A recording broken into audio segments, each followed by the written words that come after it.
আসসালামু আলাইকুম। আহ, সবাইকে পবিত্র মাহে রমজান মোবারকের শুভেচ্ছা। আশা করি সবাই ভালো আছো। আহ, আমি প্রথমে আমার পরিচয় দিয়ে নিচ্ছি।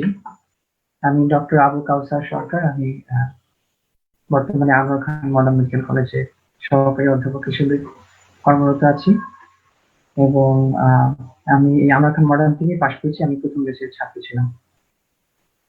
তো আশা করি তোমরা সবাই ভালো আছো, আহ, নিরাপদে আছো, সুস্থ আছো।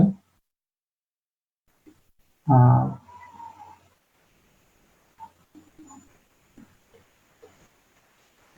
আচ্ছা, আমি সবাইকে একটু অনুরোধ করব যে সবাই একটু আহ, মানে সাথে একটু খাতা কলম রাখার জন্য নোট ডাউন করতে বলবো আর কি, কিছু কিছু ইম্পর্টেন্ট জিনিস।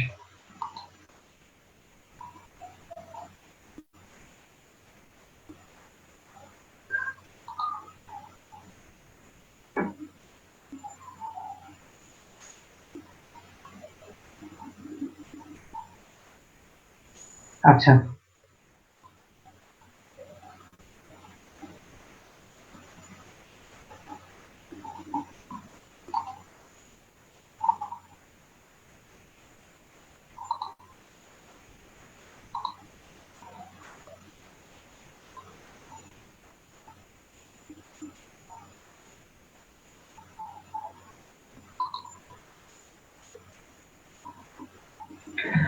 আচ্ছা, আমি সবাইকে একটু অনুরোধ করবো তোমরা একটু খাতা কলম হাতে নাও।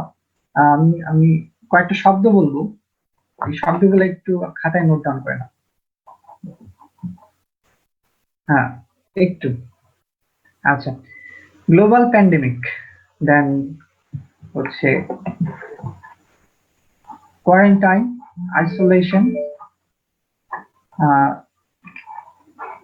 তারপর হচ্ছে কমিউনিটি ট্রান্সমিশন,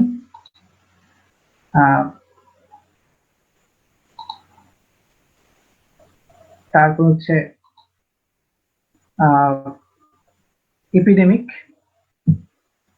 তারপর incubation period, carrier, PP, vaccine, and hand washing. এই শব্দগুলো শুনে কি মনে হচ্ছে সবার কাছে? এই প্রতিটা শব্দ কিন্তু আমরা আমাদের সাবজেক্টে বলে থাকি।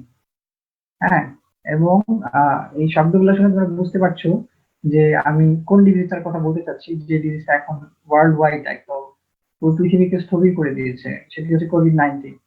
তো এই প্রতিটা ওয়ার্ড কিন্তু কোভিড-19 রিলেটেড, এবং আমার মনে হয় যে এখন সবাই এই শব্দগুলো জানে।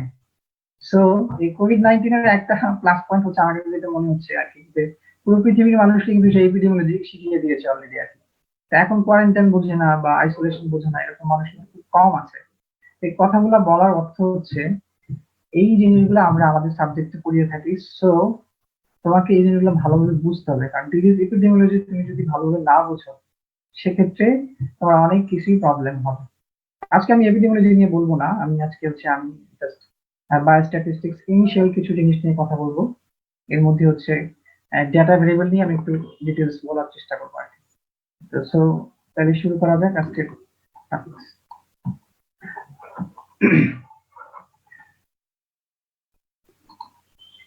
আচ্ছা, স্ট্যাটিস্টিক্স কি? তোমাকে অনেক সময় ভাইবা যে স্যাররা ডিরেক্টলি জিজ্ঞেস করতে পারে, what do you mean by statistics, আর what do you mean by biostatistics বলতে তুমি কি বুঝো? তো স্ট্যাটিস্টিক্স এর একটা সুন্দর ডেফিনেশন আছে, আমরা সেটা বলার চেষ্টা করব। Statistics is the science of collection, analysis, interpretation and presentation of numerical data. তার মানে যে সায়েন্সে তুমি ডাটা কালেকশন করবো, অ্যানালাইসিস করবো এবং ইন্টারপ্রিটেশন করবো numerical data, that is statistics. তো স্ট্যাটিস্টিক্স কিন্তু আমাদের লাইফের সর্বত্রই ওতপ্রোতভাবে জড়িত। আমরা আমরা কিন্তু স্ট্যাটিস্টিক ধারা একদম মানে সবাই স্ট্যাটিস্টিক্স এর মধ্যেই আছে। যেমন আমি যদি বলি এই মুহূর্তে এই এই অনলাইন ক্লাসে কতজন আছে, এটা একটা স্ট্যাটিস্টিক্স। তারপর হচ্ছে তোমরা এখন দেখতেছো যে প্রতিদিনই আমাদের মানে স্বাস্থ্য মন্ত্রণালয় থেকে প্রতিদিনই একটা ব্রিফিং দেওয়া হচ্ছে কোভিড-19 এর উপরে, যেমন কতজন পেশেন্ট আক্রান্ত হয়েছেন, কতজন হচ্ছে মারা গেছেন, কতজন হচ্ছে কিওর হয়েছেন। তো সবই কিন্তু স্ট্যাটিস্টিক্স। তা আমরা কোন স্ট্যাটিস্টিক্সটা বলবো? আমরা বলবো হচ্ছে বায়োস্ট্যাটিস্টিক্স। বায়োস্ট্যাটিস্টিক্স মানে it is the branch of statistics which deals with the application of statistical methods in life science, যেমন biology, medicine, public health. Life science related যে স্ট্যাটিস্টিক্স ওগুলোকে আমরা বলবো বায়োস্ট্যাটিস্টিক্স। ওকে, আচ্ছা, এটা অনেক সময় ভাইভাতে জিজ্ঞেস করতে পারে যে what do you mean by vital statistics. The vital statistics is the statistics which is related to the vital events like birth, marriage, divorce, death, migration. এইগুলো হচ্ছে ভাইটাল স্ট্যাটিস্টিক্স। অনেক সময় তোমরা এটা বলতে ভুলে যাও মরবিডিটি বা সিকনেস, আমি একটু বোল্ড হয়ে লিখে দিয়েছি। So these are the vital statistics. That means statistics which deals with the vital events of human life, like birth, marriage, divorce, death, marriage, migration, and morbidity or sickness. তোমরা সবাই জানো morbidity কি, mortality কি। Morbidity মানে হচ্ছে sickness আর mortality মানে হচ্ছে death. তো এখানে ডেথ এর কথা কিন্তু চলে আসছে। Death or mortality, morbidity or sickness, marriage, migration, divorce, birth, all these are vital events. এই ভাইটাল ইভেন্টস রিলেটেড স্ট্যাটিস্টিক্স গুলোকে বলা হচ্ছে ভাইটাল স্ট্যাটিস্টিক্স। এখন অনেক সময় তোমাকে এইভাবে কোয়েশ্চেন করতে পারে ভাইভাতে যে তুমি বায়োস্ট্যাটিক্স এর ইউজ বলো বা what are the importance of studying biostatistics. Very important, ভাইভাতে রিটেনে দুটো দিয়ে আসতে পারে। কেন আমরা বলবো বায়োস্ট্যাটিস্টিক্স? অথবা তোমাকে এভাবে জিজ্ঞেস করতে পারে স্যার যে অ্যাজ এ মেডিকেল স্টুডেন্ট কেন তোমার স্ট্যাটিস্টিক্স পড়তে হবে? স্ট্যাটিস্টিক্স তো যারা স্ট্যাটিস্টিক্স এর স্টুডেন্ট ওরা পড়বে, আমাদের জানার দরকার নেই। তো আমরা ইউজগুলো একটু দেখি। যেমন to measure the health status of a community. আমি যদি একটা কমিউনিটির হেলথ স্ট্যাটাস মেজার করতে চাই তাহলে আমাকে অবশ্যই স্ট্যাটিস্টিক্স জানতে হবে। তবে সেটা কোন স্ট্যাটিস্টিক্স? অবশ্যই হেলথ রিলেটেড স্ট্যাটিস্টিক্স গুলো জানতে হবে। হ্যাঁ, to identify the health problems of a community. এই পয়েন্টটা দ্বারা কিন্তু অ্যাকচুয়ালি কমিউনিটি ডায়াগনোসিসের কথা বলা হচ্ছে। তোমরা সবাই জানো যে কমিউনিটি ডায়াগনোসিস মানে কি। কোন একটা পার্টিকুলার কমিউনিটিতে কি কি ডিজিজ আছে সেটা অ্যাকর্ডিং টু প্রায়োরিটি অনুযায়ী যদি আমি ডায়াগনোসিস করতে চাই সেটাকে আমরা বলি সেটা কমিউনিটি ডায়াগনোসিস। এখন তুমি আর শুধু বাংলাদেশ না, তুমি ওয়ার্ল্ড ওয়াইড যদি চিন্তা করো যে পুরো পৃথিবীতেই কিন্তু এখন বলা যাচ্ছে কমিউনিটি ডায়াগনোসিস হচ্ছে এই কোভিড-19, কারণ এই কেসই অনেক বেশি বেড়ে যাচ্ছে পুরো ওয়ার্ল্ড ওয়াইড। হ্যাঁ, সো তোমাকে এই স্ট্যাটিস্টিক্স জানতে হবে। এই জন্য হচ্ছে কিন্তু প্রতিদিনই পুরো পৃথিবীর আপডেট আমরা পাচ্ছি যে কোন দেশে কতজন আক্রান্ত হচ্ছে, কতজন মারা যাচ্ছে। এই একটা ওয়ার্ল্ড ওয়াইড এই কোভিড-19 এর স্ট্যাটিস্টিক্স কিন্তু দেওয়া হচ্ছে প্রতিনিয়ত। Okay, number 3 is to provide information for planning, management, monitoring and evaluation of health service program. তুমি কোনো হেলথ সার্ভিস প্রোগ্রাম ইনিশিয়েট করেছো, সেটা সম্বন্ধে প্ল্যানিং করার জন্য, ম্যানেজ করার জন্য অথবা মনিটরিং ইভালুয়েশনের জন্য তোমাকে স্ট্যাটিস্টিক্স জানতে হবে। হ্যাঁ, যেমন হচ্ছে আমাদের দেশে মার্চের দিকে প্রথম কোভিড-19 পেশেন্ট ডিটেক্টেড হয়, কিন্তু তার আগে থেকে কিন্তু আমাদের প্ল্যানিং চলছিল। হ্যাঁ, তো শুরুতে কিন্তু দেখা গেল যে স্যাম্পল কালেকশনের জন্য শুধু আইডিসিআর কেই স্বীকৃতভাবে ওখানে স্যাম্পল গুলো পাঠানো হতো, কিন্তু পরে দেখা গেল যে না, মানে শুধু একটা ইনস্টিটিউশন দিয়ে পুরো দেশের এত এত স্যাম্পল ডায়াগনোসিস করা যাচ্ছে না, তখন কিন্তু প্ল্যানিং এ চেঞ্জ আনা হলো কিছুটা। এখন যেমন বর্তমানে পুরো দেশে প্রায় 29টার মতো আরটিপিসিআর ল্যাবে এই স্যাম্পল কালেকশন এবং টেস্ট করা হচ্ছে। হ্যাঁ, এবং ম্যানেজমেন্টের প্রোটোকল প্রতিনিয়ত চেঞ্জ হচ্ছে। সেক্ষেত্রে কিন্তু তোমাকে স্ট্যাটিস্টিক্স এর নলেজ গুলো বিভিন্নভাবে অ্যাপ্লাই করা হয়ে থাকে। To identify the etiology of cause and risk factor of disease. তোমরা সবাই জানো যে আমরা এপিডেমিওলজির ডেফিনিশনে পড়েছি। হ্যাঁ, study of distribution and determinants. That means disease distribution and determinants নিয়ে স্টাডি করা হয়ে থাকে। ডিটারমিনেন্টস বলতে বোঝাচ্ছে হচ্ছে কেন হচ্ছে বা কারণটা হচ্ছে। সেই কজ অথবা ইটিওলজি অথবা রিস্ক ফ্যাক্টর বের করার জন্য কিন্তু আমরা স্ট্যাটিস্টিক্স ইউজ করে থাকি। To identify the efficacy, superiority and safety of any treatment modality. তোমরা সবাই জানো যে কিছুদিন আগেও এই মানে আমেরিকাতে মেবি কোভিড-19 এর ট্রিটমেন্ট হিসেবে অ্যান্টিম্যালেরিয়াল ড্রাগস এর কথা বলা হচ্ছে। তার মানে সেখানে কিন্তু সেটার এফিকেসি এবং অ্যাজ এ ট্রিটমেন্ট মডালিটি হিসেবে সেটা সেফটি নিয়ে অনেক গবেষণা হচ্ছে। হ্যাঁ, তো ট্রায়াল হচ্ছে, ট্রায়াল হয়ে দেন হচ্ছে ডিসিশন হবে আলটিমেটলি সেটা কতটুকু ইফেক্টিভ। সেক্ষেত্রে তোমাকে স্ট্যাটিস্টিক্যাল অ্যানালাইসিস করে দেখতে হবে সেটা কতটুকু ইফেক্টিভ অথবা অন্য কোনো ড্রাগস আছে কিনা যেটা এটার তুলনায় সুপিরিয়র, সেটাও বোঝার জন্য তোমাকে স্ট্যাটিস্টিক্যাল অ্যানালাইসিস গুলো করতে হবে। আচ্ছা, to define normal range of different variables. এই যে আমরা বিভিন্ন ভ্যারিয়েবল বলি, ধরো আমি হিমোগ্লোবিন লেভেল বললাম, ধরো 11 to 18, বা ধরো আমি ব্লাড গ্লুকোজ লেভেল বলে থাকলাম 3.5 to 5.5। এই ভ্যালুগুলো আসলে কিভাবে আসে? এই ভ্যালুগুলো কিন্তু বিভিন্ন স্ট্যাটিস্টিক্যাল অ্যানালাইসিস করেই আসে। হ্যাঁ, যেমন অনেক বিভিন্ন নরমাল অ্যাডাল্ট পার্সনের হিমোগ্লোবিন লেভেল বা ব্লাড গ্লুকোজ লেভেল দেখা হয়, দেখা হয় যে এভারেজে 3.5 to 5.5 এরকম একটা লেভেল যারা আছে ওরা সব হচ্ছে মানে সুস্থ মানুষের ব্লাড গ্লুকোজ। ওখান থেকে কিন্তু এভাবেই বিভিন্ন ভেরিয়েবলের নরমাল রেঞ্জ সেট করা হয়, যদিও সেটা কান্ট্রি টু কান্ট্রি কিছুটা ভ্যারি করতে পারে according to body texture, but মোটামুটি মোরলেস অনেকটা কাছাকাছি থাকে।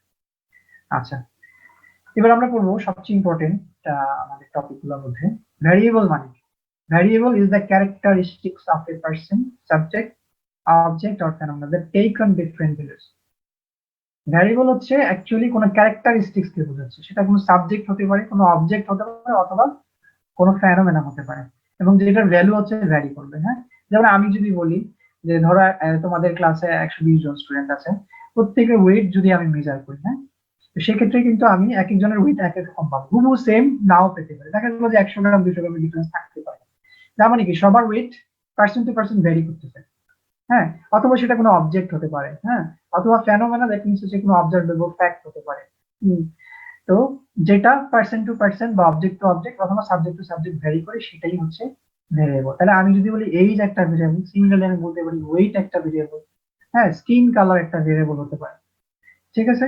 তো অনেক সময় তোমাকে পরীক্ষার সময় এভাবে স্যাররা জিজ্ঞেস করেন, তোমাকে একটু অ্যানালাইটিক্যাল কোয়েশ্চেন করে থাকেন স্যাররা, যেমন স্যার হয়তো তোমাকে বলতে পারেন যে justify your self as an variable, তুমি তোমাকে একজন ভেরিয়েবল হিসেবে জাস্টিফাই করো, তুমি সেটা কিভাবে জাস্টিফাই করো? তুমি বলবা এইভাবে যে স্যার আমার একটা নাম আছে যেটা আরেকজন থেকে ভ্যারি করছে, নাম, এজ, তারপর হচ্ছে তোমার অকুপেশন, হ্যাঁ, তারপরে তোমার তুমি কোথায় থাকো, so all this factors varies from another person, that's why you are a variable, right? আচ্ছা, তারপর what are the classification of variable, very important, variable K কয়েকভাবে classify করা যায়। যেমন on the basis of character আমরা দুইভাবে বলতে পারি, একটা হচ্ছে quantitative variable, another one is qualitative variable। quantitative variable মানে হচ্ছে যেটা মেজার করা যাচ্ছে অথবা যেটা নাম্বারে এক্সপ্রেস করা যাচ্ছে, সেটাকে আমরা বলে থাকি হচ্ছে quantitative variable, ভেরি ইম্পর্টেন্ট এই ক্লাসিফিকেশনটা। আচ্ছা, এই quantitative variable আবার দুই ভাগে ভাগ করা যায়, একটা হচ্ছে continuous variable, another one is discrete variable। Continuous variable মানে যেই ভেরিয়েবলের একটা কন্টিনিউটি আছে অথবা যেটাকে ফ্র্যাকশনে ভাগ করা যায়, সেটাকে আমরা বলি কন্টিনিউয়াস ভেরিয়েবল। যেমন তোমার হাইট যদি আমি বলি, সেটা কিন্তু একটা কন্টিনিউয়াস ভেরিয়েবল, কারণ হাইট সবসময় একদম অ্যাকুরেট, একদম ফাইনাইট নাম্বার আসবে না, ফ্র্যাকশন আসতে পারে। যদি আমি হাইট সেন্টিমিটারে দেখি, হয়তো তোমার এত সামথিং 120 পয়েন্ট সামথিং সেন্টিমিটার, অথবা ওয়েট যদি বলি 50.500 গ্রাম। সো এগুলা কিন্তু হচ্ছে সব ফ্র্যাকশনে আসে, দ্যাটস ওয়াই এটা প্রথমে, এটা তো একটা কোয়ান্টিটেটিভ ভেরিয়েবল যেহেতু এটা মেজার করা যাচ্ছে অ্যামাউন্টটা, এবং যেহেতু এখানে fraction possible, that's why it's a continuous variable. So another type of quantitative variable is discrete variable, মানে যেই ভেরিয়েবলে একটা ফাইনাইট নাম্বার থাকবে, একটা পূর্ণ সংখ্যা থাকবে, যেটাকে ফ্র্যাকশনে ভাগ করা যাবে না, সেটাকে আমরা বলবো হচ্ছে ডিসক্রিট ভেরিয়েবল।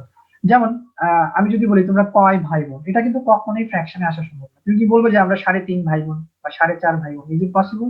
পসিবল না, কারণ অলওয়েজ এখানে একটা ফাইনাইট নাম্বার অথবা পূর্ণ সংখ্যা, that is called discrete variable.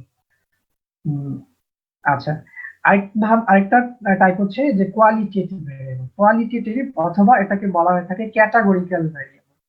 Categorical variable, categorical variable মানে হচ্ছে যেটাকে তুমি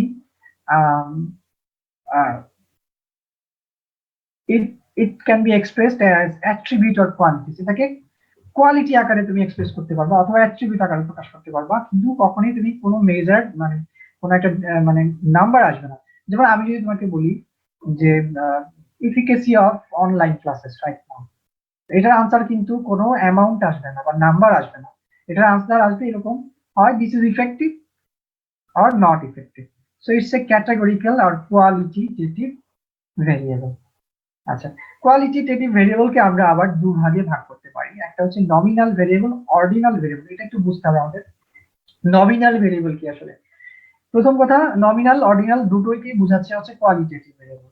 নমিনাল কোনটাকে বলবো আমরা? নমিনাল ভেরিয়েবল হচ্ছে সেই ভেরিয়েবল যেটাকে আমরা শুধু কাউন্ট করতে পারি, কিন্তু কোনো অর্ডারে বা র্যাঙ্কিং করতে পারি না। যেমন আমি যদি বলি রিলিজিয়ান, তাহলে কিন্তু আনসার আসবে ইসলাম, হিন্দু, বৌদ্ধ, খ্রিস্টান, এরকম।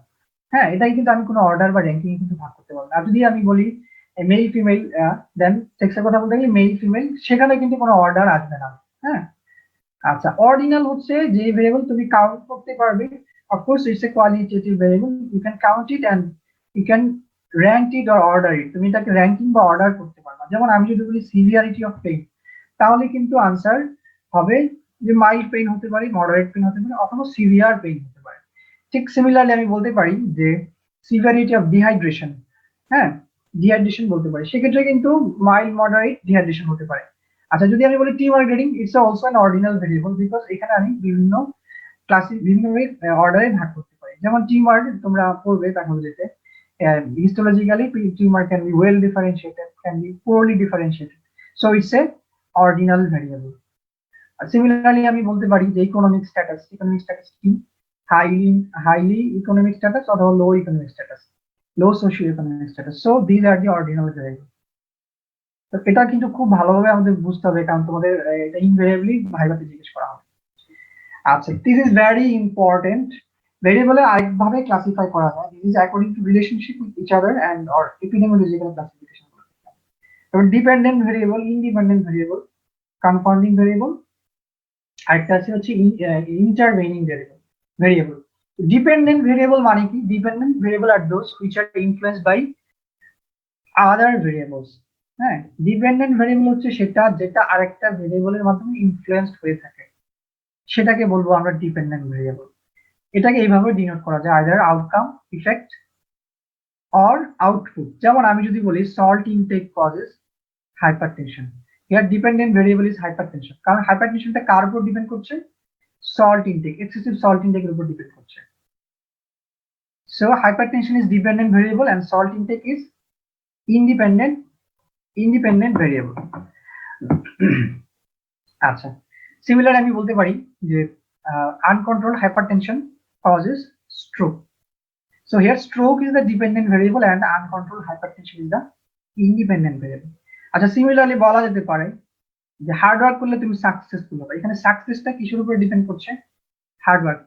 আচ্ছা, এটার এক্সাম্পল আমরা খুব চমৎকার ভাবে মজার ভাবে দিতে পারি যে এই আমাদের খুব বিখ্যাত একজন সঙ্গীত শিল্পী আছেন মমতাজ, ওনার একটা বিখ্যাত গান আছে।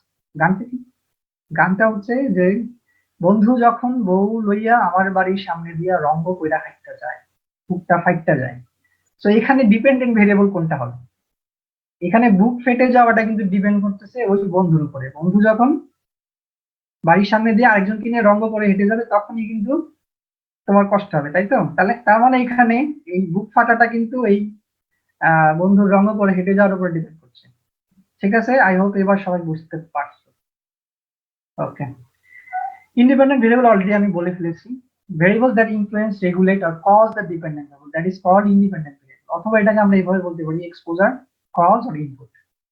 আচ্ছা, this is very important, confounding variable. এটা তোমাদের খুব ভালোভাবে বুঝতে হবে, স্পেশালি তোমরা যখন হচ্ছে একটা মানে থিসিস করবা গ্রাজুয়েশনে, সেক্ষেত্রে তুমি যদি তুমি অ্যানালিটিক্যাল স্টাডি করতে চাও, ধরো তুমি কজ ইফেক্ট রিলেশনশিপ এস্টাবলিশ করতে চাচ্ছ, সেক্ষেত্রে তোমাকে কনফাউন্ডিং ভেরিয়েবল সম্বন্ধে একদম ক্লিন কাট আইডিয়া থাকতে হবে। কারণ তুমি যদি তোমার কনফাউন্ডিং ভেরিয়েবল গুলাকে ঠিকভাবে এক্সক্লুড করতে না পারো, সেক্ষেত্রে তোমার স্টাডি কিন্তু রিজেক্টেড বা তোমাকে ওই ডিফেন্সে অনেক প্রবলেম ফেস করতে হতে পারে। এই জন্য আমাদের এটা বুঝতে হবে খুব ভালোভাবে যে কনফাউন্ডিং ভেরিয়েবল মানে কি।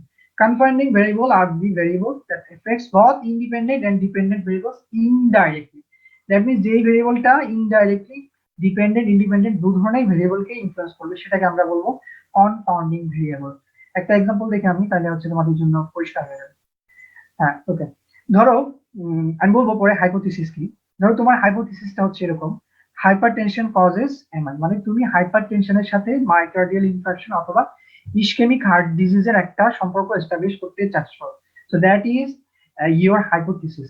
হ্যাঁ, তো এখানে ডিপেন্ডেন্ট ভেরিয়েবল কি? Myocardial infection is the dependent variable and hypertension is the independent variable. কিন্তু তুমি ওবিসিটিকে এক্সক্লুড করো না, অথবা অ্যাংজাইটি স্ট্রেসকে এক্সক্লুড করো না, যেগুলা এমআই অথবা হাইপারটেনশনের কারণ হতে পারে। হ্যাঁ, এখন দেখা গেল যে তুমি হাইপারটেনশনের সাথে এমআই সম্পর্ক এস্টাবলিশ করে দিয়েছো, কিন্তু তুমি যে রেসপন্ডেন্টের কাছ থেকে ডাটা নিলে দেখা গেল যে ওরা ম্যাক্সিমাম ওবিস ছিল, সেক্ষেত্রে তার এমআই এর কারণটা হয়তো ওবিসি, অথবা ওবিসিটির কারণে তার হাইপারটেনশন হয়েছে, এমআই নাও হতে পারে। So this is the confounding variable. Confounding variable এর জন্য খুবই ইম্পর্টেন্ট, কারণ তুমি যদি সেটা এক্সক্লুড না করো, সেক্ষেত্রে তোমার পুরো স্টাডিটাই কিন্তু ঝামেলায় পড়ে যাবে। আই হোপ বুঝতে পারছো সবাই। আরো কিছু এক্সাম্পল দেখি আমরা, তাহলে তোমাদের জন্য ক্লিয়ার হবে। যেমন তুমি যদি একটা স্টাডি করতে চাও, অথবা তোমার হাইপোথিসিস যদি এরকম থাকে যে oral contraceptive pill causes cervical cancer, that is your hypothesis. কিন্তু তুমি এই যে ম্যারেজ সেটা এক্সক্লুড করো না। দেখা গেল যে যার বয়স বেশি বা বেশি বয়সে বিয়ে হয়েছে এবং সে হচ্ছে ওসিপি কনজিউম করছে, সেক্ষেত্রে কিন্তু তার সার্ভাইকাল কার্সিনোমা হওয়ার সম্ভাবনা আরো কয়েক গুণ বেড়ে যাবে। So this is the confounding variable. অথবা আমি আরেকটা এক্সাম্পল বলতে পারি এরকম যে ধরো তুমি স্মোকিং এর সাথে ইসোফেজিয়াল কার্সিনোমার সম্পর্ক এস্টাবলিশ করতে চাচ্ছ and your hypothesis is smoking may cause oesophageal carcinoma, that is your hypothesis. But তুমি অ্যালকোহল কনজাম্পশনটাকে এক্সক্লুড করোনি। দেখা গেল যে অ্যালকোহল ইনটেকের জন্য ইসোফেজিয়াল কার্সিনোমা হয়ে থাকে এবং এটা ইসোফেজিয়াল কার্সিনোমা অন্যতম বড় একটা রিস্ক ফ্যাক্টর হচ্ছে alcohol consumption. But you are not excluding this and ultimately তুমি দেখলা যে স্মোকিং এর সাথে ইসোফেজিয়াল ক্যান্সারের সম্পর্ক আছে, বাট আলটিমেটলি ইসোফেজিয়াল ক্যান্সারের কারণটা কি? কারণটা হচ্ছে অ্যালকোহল ইনটেক, যেটা তুমি এক্সক্লুড করো। So this is very important and you have to have a clear conception regarding confounding variable. আচ্ছা, এরপর হচ্ছে আমরা আরেকটা এক্সাম্পল দেখি। আচ্ছা, এটা নেট থেকে নেওয়া একটা ছবি। এরকম একটা স্টাডি করা হয়েছিল যে জেনেটিক ডিরেঞ্জমেন্টের সাথে low vitamin D level then multiple sclerosis হয়, এরকম একটা স্টাডি করা হয়েছিল। কিন্তু আলটিমেটলি দেখা গেল যে তার ভিটামিন ডি লেভেলের লো লেভেলের কারণ হচ্ছে সান এক্সপোজার কম, অথবা ডায়েটারি ডেফিসিয়েন্সি, অথবা ওবেসিটি, অথবা সোশিও ইকোনমিক স্ট্যাটাস। এইগুলার কারণে হচ্ছে তার ভিটামিন ডি লেভেল কম, হ্যাঁ, যার জন্য বা লো ভিটামিন ডি হচ্ছে মাল্টিপল স্ক্লেরোসিস হচ্ছে, কিন্তু সেটাকে এক্সক্লুড করা হয়নি। ওকে, another one is intervening variable। এটার সাথে কনফাউন্ডিং ভেরিয়েবল একটা কনফিউশন হয়। আমি একটু ডেফিনেশনটা দেখি। variables through which independent variable affects the dependent variable, that means যেই ভেরিয়েবলের মাধ্যমে হচ্ছে ইন্ডিপেন্ডেন্ট ভেরিয়েবল থেকে আলটিমেটলি ডিপেন্ডেন্ট ভেরিয়েবলের দিকে যায়, তার মানে this is a one way process. খেয়াল করো সবাই, এটা কিন্তু একটা ওয়ান ওয়ে প্রসেস। কেউ যদি এক্সেসিভ সল্ট ইনটেক করে তাহলে তার হাইপারটেনশন হবে। হাইপারটেনশন যদি আনকন্ট্রোল থাকে সেখান থেকে তার স্ট্রোক হতে পারে। তার মানে this is a one way process, এটা একদিকে যাচ্ছে। হ্যাঁ, সো এখানে হাইপারটেনশনটা হচ্ছে ইন্টারভেনিং ভেরিয়েবল। আবার আমি বলতে পারি প্রেগনেন্সিতে অ্যানিমিয়া খুবই কমন, এবং অ্যানিমিয়া যদি প্রপারলি ম্যানেজ না করা হয় সেক্ষেত্রে তার হার্ট ফেলিয়ার হতে পারে। তো এখানে আমি বলতে পারি যে অ্যানিমিয়াটা হচ্ছে ইন্টারভেনিং ভেরিয়েবল। আচ্ছা, আবার বলতে পারি আমি ডিউ টু পভার্টি তার ফুড কনজাম্পশন কম হবে, সেখান থেকে তার ডায়েটারি ভিটামিন এ ডেফিসিয়েন্সি হবে, সেই ভিটামিন এ ডেফিসিয়েন্সির জন্য নাইট ব্লাইন্ডনেস হবে। So this is a one way process and here vitamin A deficiency is the intervening variable. আচ্ছা, এখন তোমার মনে কনফিউশন জাগতে পারে, তাহলে কনফাউন্ডিং ভেরিয়েবলের সাথে ডিফারেন্সটা কি? আমরা যদি একটু দেখি আগের এক্সাম্পলটা, যেমন এখানে আমরা যেটা দেখেছিলাম কনফাউন্ডিং ভেরিয়েবল, দেখো ওবেসিটি থেকে কিন্তু তার হাইপারটেনশন হতে পারতো, আবার ওবেসিটি থেকে তার মাইক্রো ইনফেকশনও হতে পারে। So that's why it can effects both. কিন্তু তুমি যদি ইন্টারভেনিং ভেরিয়েবলের এক্সাম্পলটা দেখো, এখানে কিন্তু just one way process. Excessive salt intact থেকে হাইপারটেনশন হচ্ছে, হাইপারটেনশন থেকে স্ট্রোক হচ্ছে। আচ্ছা, এখন আমি যদি এই পোরশনটাকে কেটে দেই, এই পোরশনটাকে কেটে দেই, ডিপেন্ডেন্ট ভেরিয়েবল এই পোরশন থেকে কেটে দেই, তাহলে দেখো এক্সেসিভ সল্ট ইনটেক হাইপারটেনশন, তখন কিন্তু এটা ডিপেন্ডেন্ট ভেরিয়েবল হয়ে যাবে। ঠিক আছে? আবার আমি বললাম প্রেগনেন্সি কজেস অ্যানিমিয়া, তখন কিন্তু অ্যানিমিয়াটা ডিপেন্ডেন্ট ভেরিয়েবল, এটা হয়ে যাবে ইন্ডিপেন্ডেন্ট ভেরিয়েবল। আচ্ছা, আবার আমি বললাম যে poverty causes vitamin A deficiency, তখন কিন্তু পোভার্টি হবে ইন্ডিপেন্ডেন্ট ভেরিয়েবল এবং ভিটামিন এ ডেফিসিয়েন্সি যেটা সেটা হবে ডিপেন্ডেন্ট ভেরিয়েবল। আচ্ছা, ঠিক সিমিলারলি আমি যদি এই পোরশনটাকে কেটে দেই, আমি জাস্ট এই দুটো কলাম রাখলাম, তাহলে কি হবে? দেখো হাইপারটেনশন কজেস স্ট্রোক, সেক্ষেত্রে এই হাইপারটেনশনটা কিন্তু হয়ে যাবে ইন্ডিপেন্ডেন্ট ভেরিয়েবল এবং স্ট্রোকটা হবে ডিপেন্ডেন্ট ভেরিয়েবল। আর আমি বললাম anaemia causes anaemic heart failure, তাহলে সেক্ষেত্রে এটা কিন্তু ইন্ডিপেন্ডেন্ট ভেরিয়েবল এবং এটা হচ্ছে ডিপেন্ডেন্ট ভেরিয়েবল।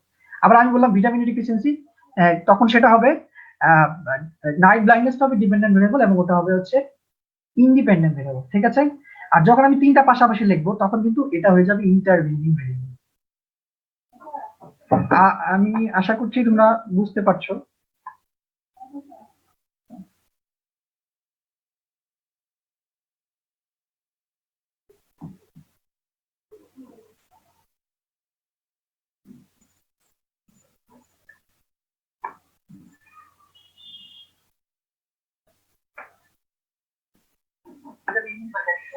আচ্ছা, আবার আমি বললাম যে পোভার্টি কজেস ভিটামিন ডি, তখন কিন্তু পোভার্টি হবে ইন্ডিপেন্ডেন্ট ভেরিয়েবল এবং ওকে। এবার আমরা দেখি ডেটা মানে কি। Data is the set of value recorded on one or more observational unit. Very important, তোমাকে একটু বুঝতে হবে ভেরিয়েবল এবং ডেটার মধ্যে কিন্তু একটু তফাৎ আছে। হ্যাঁ, ডেটা হচ্ছে set of value recorded on one or more observational unit. Okay, এবার আমরা দেখি ডেটা মানে data is the set of value recorded on one or more observation unit. অথবা আমি যদি সহজভাবে এভাবে বলি, সহজভাবে আমি যদি এভাবে বলি যে ভেরিয়েবলের ভ্যালুর সেটটাই হচ্ছে ডাটা, তাহলে তোমার জন্য বুঝতে সুবিধা হবে। কি বললাম? Data is the set of value recorded on one or more observational unit, that is data. এখন আমি যদি বলি এইজ হচ্ছে ভেরিয়েবল, এখন এইজ এর ভ্যালু কি হতে পারে? অবশ্যই একটা নাম্বার আসবে, ধরো 20, 21, 22 যাই আসলে থাকে। যখন আমি একটা ভ্যালু বলবো তখন সেটা হবে ডেটা, আর যখন আমি মোর দেন ওয়ান ভ্যালু বলবো তখন সেটা হয়ে যাবে ডেটা। তোমাদেরকে অনেক সময় পরীক্ষা জিজ্ঞেস করবে যে ডেটা কি সিঙ্গুলার নাকি প্লুরাল, তখন বলতে হবে ডেটা ইজ প্লুরাল। যখন আমি একটা ভ্যালু বলবো তখন সেটা হবে ডেটা, আর যখন মোর দেন ওয়ান ভ্যালু বলবো তখন সেটা হবে ডেটা। Sorry, data. আচ্ছা, এখন আমি একটা এক্সাম্পল দেই। ধরো haemoglobin measurement of all the patients in a ward is that. তুমি একটা ওয়ার্ডে গেলা, ওয়ার্ডে যে তুমি যে কয়টা পেশেন্ট আছে তুমি প্রতিটা পেশেন্টের হিমোগ্লোবিন লেভেল মেজার করো, তাহলে তুমি অবশ্যই একটা অ্যামাউন্ট পাবা। হ্যাঁ, ধরো 9, 10, 11 যাই পাও, একটা লেভেল পাবা। That is your data, because it's a number. এখন কথা হচ্ছে একটা ভ্যালু হলে কিন্তু সেটা ডাটা হবে না, অনেকগুলা ভ্যালু হবে, মোর দেন ওয়ান ভ্যালু হতে হবে, তখনই সেটা ডাটা হবে। তাহলে আমি সহজভাবে যদি বলতে চাই set of value recorded on one or more observation, তাহলে অবজারভেশনাল ইউনিটটা কি? অবজারভেশন ইউনিট হচ্ছে তুমি যেই ইউনিটটাতে তোমার ভ্যালুটা মেজার করবে। যেমন আমি যদি বলি তোমাদের ক্লাসে ধরো 20 জন আছে, 20 জনের তুমি হাইটের ভ্যালু নিলা। এখন কারো হাইট হয়তো ধরো 5 ফিট 5 ইঞ্চি আসলো, কারো 5.5 ফিট 6 ইঞ্চি আসলো। তো এক একজনের এক একটা ভ্যালু আসবে, তাই তো? এখন আমি হাইটটা আমি ইঞ্চিতেও দেখতে পারি, সেন্টিমিটারও দেখতে পারি, অথবা মিটারেও দেখতে পারি। হ্যাঁ, so that's why that is called one or more observation. তুমি একটা অবজারভেশন ইউজ করতে পারো অথবা more than one observation set করতে পারো। আচ্ছা, অনেক সময় তোমাকে জিজ্ঞেস করো যে ইনফরমেশন মানে what is the difference between data and information. Very important. Information হচ্ছে যখন তুমি ডেটাটাকে আরো প্রসেস করে অর্গানাইজ করে আরো মোর প্রেজেন্টেবল ফর্মে আনবা, তখন সেটা হবে ডেটা। হ্যাঁ, সরি, ইনফরমেশন। যেমন তুমি যদি হিমোগ্লোবিন লেভেল একটি ওয়ার্ডে গিয়ে পেশেন্টের মেজার করো তখন সেটা হবে ডেটা। আর তুমি যদি বলো যে prevalence of anaemia in that particular ward, তুমি হিমোগ্লোবিন লেভেলটাকে অ্যানালাইসিস করে বলে দিলা যে এই ওয়ার্ডে এতজন অ্যানিমিক পেশেন্ট আছে। অথবা তুমি ওয়ার্ডে গিয়ে তুমি প্রতিটা পেশেন্টের ব্লাড গ্লুকোজ লেভেল চেক করলা, চেক করে তুমি বলে দিলা যে ওয়ার্ডে এখন এতগুলা পেশেন্ট ডায়াবেটিক আছে। That will be your information. তাহলে ডেটার সাথে ইনফরমেশন কিন্তু একটু ডিফারেন্স আছে, একটু বুঝে করতে হবে। ওকে, আচ্ছা, এই ক্লাসিফিকেশনটা কিন্তু আমরা অলরেডি বলে ফেলেছি। ডেটা ক্লাসিফিকেশনে আসো এবার। ডাটাকে বিভিন্নভাবে ক্লাসিফাই করা যায়। এক হচ্ছে অ্যাকর্ডিং টু সোর্স, যেমন primary data, secondary data, tertiary data. Primary data that means যখন ইন্টারভিউয়ার নিজে ডাটা কালেক্ট করবেন। যেমন আমরা আইএফএসটিতে আমরা রেসপন্ডেন্টের কাছ থেকে তোমরা যে ডাটাটা কালেক্ট করেছো সেটা কিন্তু primary data, because respondent himself or herself collected the data. হ্যাঁ, আর সেকেন্ডারি ডাটা কখন বলবো? যখন তুমি কোনো হসপিটাল রেকর্ড, ক্লিনিক্যাল রেকর্ড অথবা তুমি সেন্সাস রেকর্ড থেকে ডাটা কালেকশন করবে, তখন সেটা হয়ে যাবে সেকেন্ডারি ডাটা। আর টারশিয়ারি ডাটা তুমি যদি কোনো বই থেকে বা তখন সেটা হবে টারশিয়ারি ডাটা। এই ক্লাসিফিকেশনটা কিন্তু আমরা অলরেডি করে ফেলেছি। ওকে, দিস ইজ ভেরি ইম্পর্টেন্ট। অনেক সময় তোমাকে এভাবে জিজ্ঞেস করা হবে ভেরিয়েবল কি একই সাথে কোয়ালিটেটিভ বা কোয়ান্টিটেটিভ হতে পারে, অথবা তোমাকে এভাবে জিজ্ঞেস করতে পারে যে এমন একটা ভেরিয়েবলের এক্সাম্পল দাও যেটা হচ্ছে একই সাথে কোয়ালিটেটিভ এবং কোয়ান্টিটেটিভ। তো তোমরা একটু কমেন্টসে জানিয়ে দাও এটা কি এরকম পসিবল যে একই একই ভ্যালু, সরি, একটা ভেরিয়েবল একই সাথে কোয়ান্টিটেটিভ এবং কোয়ালিটেটিভ হতে পারে। Yes, a variable can be both quantitative and qualitative. একই সাথে একটা ভেরিয়েবল কিন্তু কোয়ালিটেটিভ হতে পারে, কোয়ান্টিটেটিভ হতে পারে। সেটা কিসের উপর ডিপেন্ড করবে? According to your expression. যেমন আমি যদি বলি এইজ, একই সাথে কোয়ালিটেটিভ ভেরিয়েবল হতে পারে অথবা কোয়ান্টিটেটিভ ভেরিয়েবল হতে পারে। যখন তুমি এইজটাকে নাম্বারে এক্সপ্রেস করবা, ধরো তুমি নাম্বারে বললা, তখন সেটা হবে কোয়ান্টিটেটিভ ভেরিয়েবল। আর যখন তুমি বলবা যে ইয়াং, অ্যাডাল্ট, চাইল্ড, তখন সেটা কোয়ালিটেটিভ ভেরিয়েবল হয়ে যাবে। ঠিক একইভাবে তুমি হাইট বলতে পারো, যখন তুমি অ্যামাউন্টে বলবা তখন সেটা হবে কোয়ান্টিটেটিভ ভেরিয়েবল। আর যখন তুমি বলবা যে টল, শর্ট, হ্যাঁ, সেটা হবে হচ্ছে qualitative variable. Okay, this is also very important. তোমাকে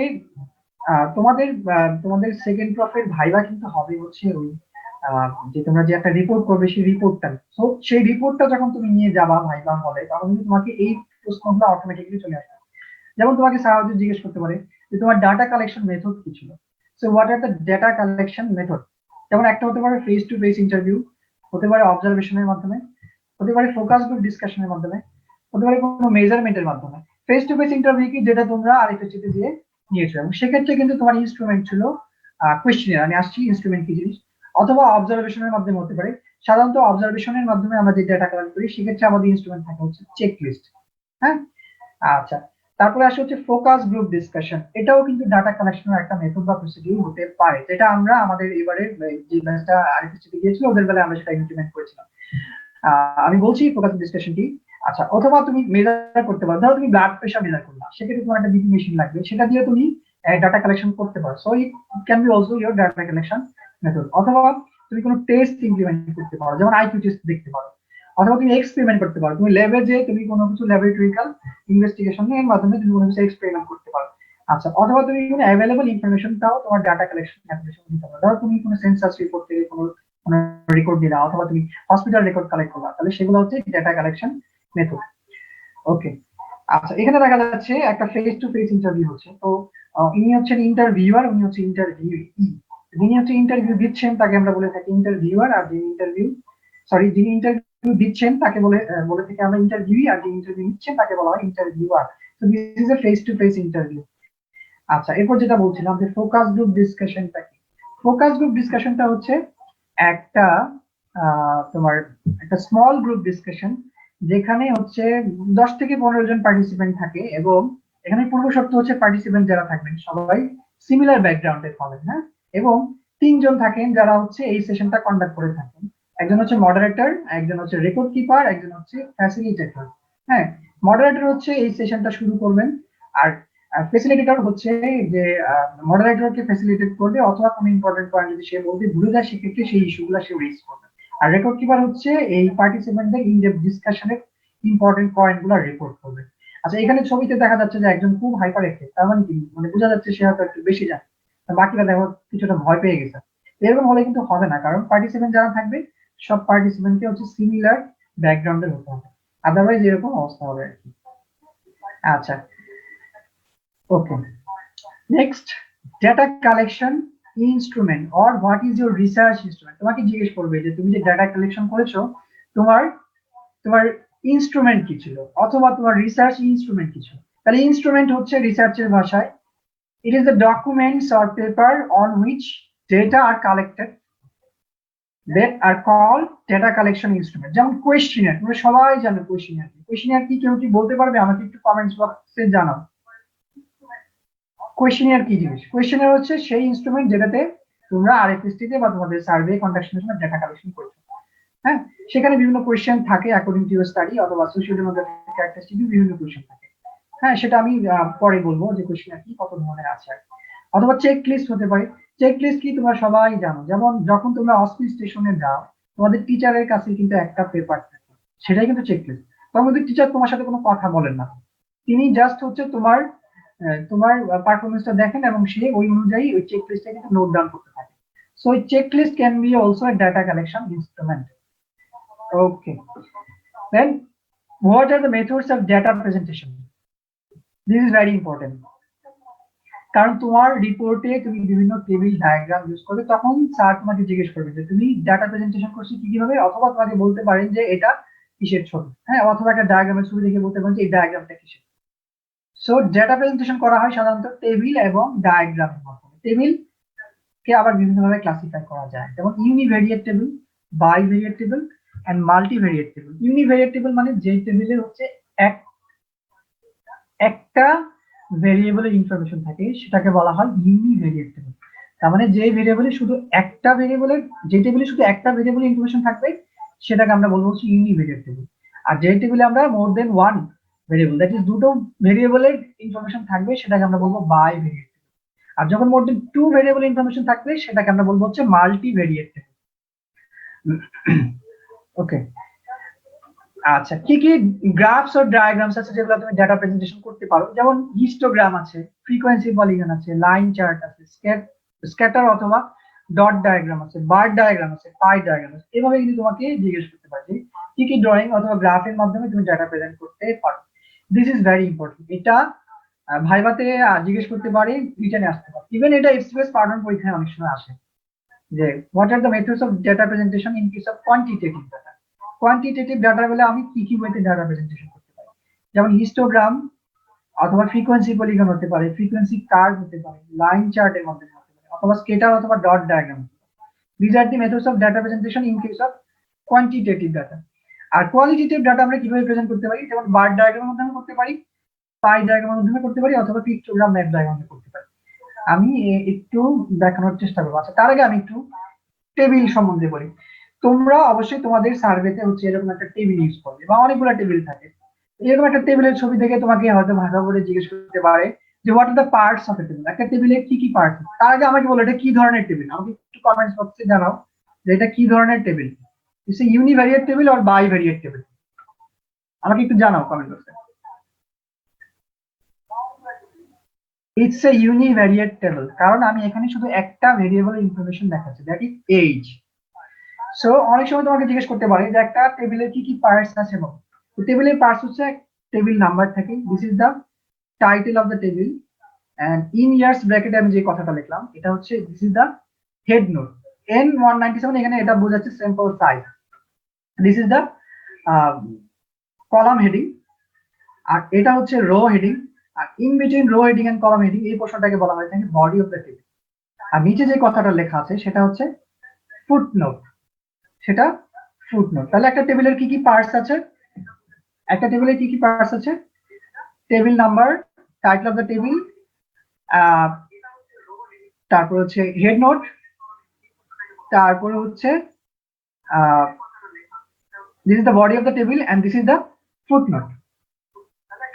কমেন্টস বক্সে কেউ কেউ বাই ভেরিয়েট লিখেছো, কিন্তু এটা বাই ভেরিয়েট হবে না, কারণ এখানে কিন্তু একটা ভেরিয়েবল ইনফরমেশন দেওয়া আছে। যদি এরকম থাকতো distribution of respondent by age and sex, তখন তুমি বলতে পারতা বাই ভেরিয়েন্ট টেবিল।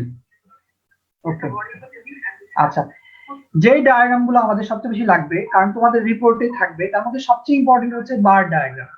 আচ্ছা, বার ডায়াগ্রামটা কি? এক্ষেত্রে সেটস অফ ডাটা প্রেজেন্ট করা হয় হরাইজন্টাল অথবা লংজিটিউডিনাল বারের মাধ্যমে। তো বার কয় ধরনের আছে? 3 ধরনের আছে, simple bar diagram, multiple bar diagram and component bar diagram. This is very important. আচ্ছা, সিম্পল বার ডায়াগ্রামে কি কি ক্যারেক্টারিস্টিক্স আছে? এখানে প্রতিটা বারের মধ্যে কিন্তু ইকুয়াল গ্যাপ থাকবে, হ্যাঁ, এবং প্রতিটা বারের ওয়াইড হচ্ছে ইকুয়াল থাকবে, এবং হাইটটা ডিপেন্ড করবে তোমার ফ্রিকোয়েন্সির উপর। এই ধরনের ডায়াগ্রাম কিন্তু আমরা হচ্ছে ক্রিকেট খেলায় কিন্তু খুব দেখে থাকি। তোমরা যদি ক্রিকেট ম্যাচ দেখে থাকো, ধরো একটা বোলারের যখন মানে ধরো একটা বোলারের সে প্রতি ওভারে কত রান দিয়েছে, এরকম কিন্তু সিম্পল বার ডায়াগ্রাম কিন্তু দেখানো হয়। এখানে যেটা দেখানো হচ্ছে number of MBBS first year seat in different medical college, যেমন this bar is representing DMC, Dhaka medical কলেজে কয়টা সিট আছে ফার্স্ট ইয়ার স্টুডেন্টের জন্য? 200 সিট। সো হাইটটা কিন্তু ডিপেন্ড করতেছে আমার ফ্রিকোয়েন্সির উপর, এবং প্রতিটা বারের মধ্যে কিন্তু ইকুয়াল ডিসটেন্স আছে, তুমি একটু খেয়াল করো। আর প্রতিটা বারের ওয়াইড কিন্তু ইকুয়াল, বাট রেজাল্টের উপর ডিপেন্ড করতেছে হাইটটা কতটুকু হবে। So this is a simple bar diagram.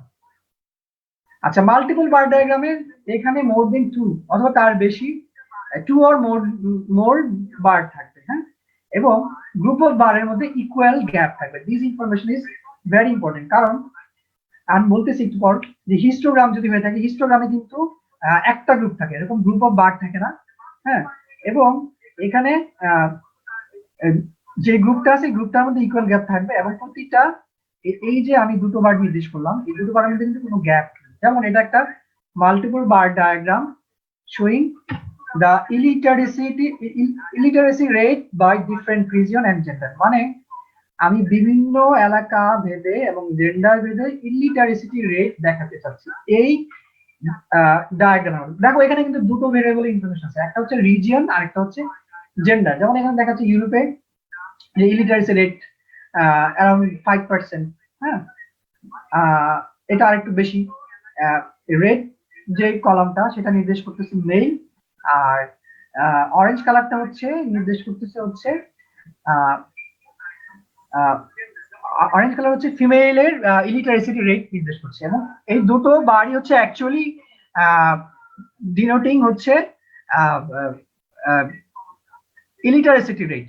আচ্ছা দেন হচ্ছে আমরা যদি এই সেকেন্ড পোর্শনটা দেখি, এখানে এশিয়ার ইলিটারেসিটি রেট বোঝাচ্ছে, এখানে মিডল ইস্টের ইলিটারেসিটি রেট বোঝাচ্ছে। এখন আমি যদি এখানে আরেকটা বার ইউজ করতাম, সেক্ষেত্রে কিন্তু আমি আরেকটা ভেরিয়েবলের ইনফরমেশন দিতে পারতাম। ধরো আমি যদি এরকম বলতাম যে multiple bar diagram showing estimated illiteracy rate by different region, gender and occupation, তাহলে কিন্তু ওই অকুপেশনের জন্য আমাকে আরেকটা এখানে বার ইনসার্ট করতে হতো। আই হোপ বুঝতে পারছো আশা করি। আচ্ছা